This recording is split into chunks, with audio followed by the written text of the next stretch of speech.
Hi friends, welcome to Nitish Castle channel. இன்னைக்கு நம்ம என்ன பார்க்க போறோம் அப்படினா பீஸாவோட ரெட் சாஸ் எப்படி பண்ணனும் and chilli flakes எப்படி பண்ணனும் அப்படினு சொல்லி இந்த வீடியோல பார்க்க போறோம். வாங்க வீடியோக்குள்ள போலாம்.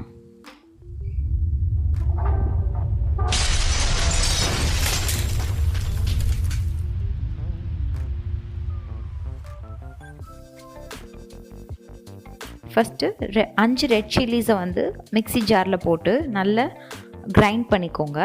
நல்லா அது வந்து ஒரு பவுடர் ஆகணும், அதில் தண்ணி இருக்கக்கூடாது, ஆனால் தான் நமக்கு சில்லி ஃப்ளேக்ஸ் இந்த மாதிரி கிடைக்கும்.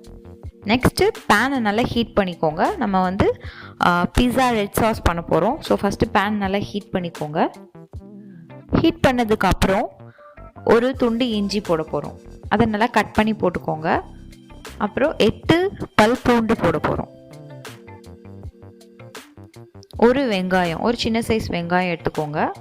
அண்ட் ஒரு சின்ன சைஸ் தக்காளி எடுத்துக்கோங்க. எல்லாத்தையும் போட்டுட்டு ஒரு கிளாஸில் வாட்டர் எடுத்துக்கோங்க. நீங்கள் போட்ட காய்கறி கொஞ்சம் அந்த வாட்டரில் டிப் ஆகணும். ஸோ 2 கிளாஸ் ஆஃப் வாட்டர் விட்டிங்கன்னா அது டிப் ஆயிரும். நல்லா பாயில் பண்ணணும். எல்லா காய்கறியும் உள்ள இதானதுக்கப்புறம் வாட்டரில் டிப் ஆனதுக்கப்புறம் நல்லா பாயில் பண்ணணும்.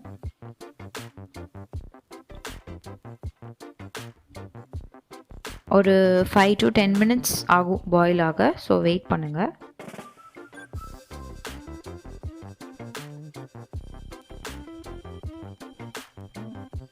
அது பாயில் ஆகி சாஃப்ட் ஆனதுக்கப்புறம் மிக்ஸி ஜாரில் போட்டு நல்லா பேஸ்ட் மாதிரி அரைச்சிக்கோங்க. அதுக்கப்புறம் இப்போ என்ன பண்ணணும் அப்படின்னா 2 ஸ்பூன் பட்டர் வந்து ஆட் பண்ண போகிறோம். பேனில் ஆட் பண்ணிவிட்டு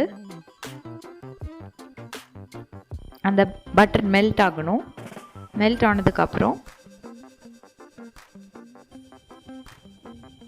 பாருங்கள், பட்டர் நல்லா மெல்ட் ஆகணும். ஆனால் தான் உங்களுக்கு வந்து இது போடும்போது மொத்தமாக பட்டர் ஃபுல்லாக ஒரே இதில் ஒரு சப்ஸ்டான்ஸில் மட்டும் நிற்காது. மெல்ட் ஆனால் தான் நமக்கு எல்லா இடமும் அப்ளை ஆகும்.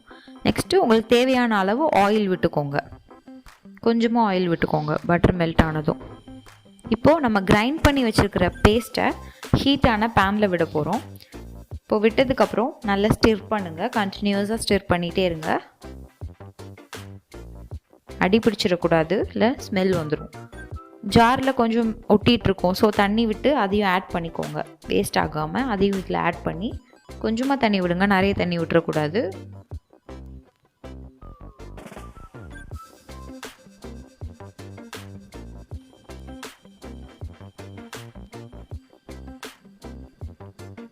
நல்லா மிக்ஸ் பண்ணி விட்டுக்கோங்க. இந்த இது வந்து நல்லா பாயில் ஆகணும். ஆனால் தான் அந்த ரொம்ப தண்ணியாக இருக்கக்கூடாது, நல்ல ஒரு பேஸ்ட் மாதிரி வரணும். பாயில் ஆனதுக்கப்புறம் கொஞ்சம் 2 ஸ்பூன் சில்லி பவுடர், காரம் உங்களுக்கு எவ்வளோ தேவையோ அவளுக்கு ஏற்றாப்பில் போட்டுக்கோங்க.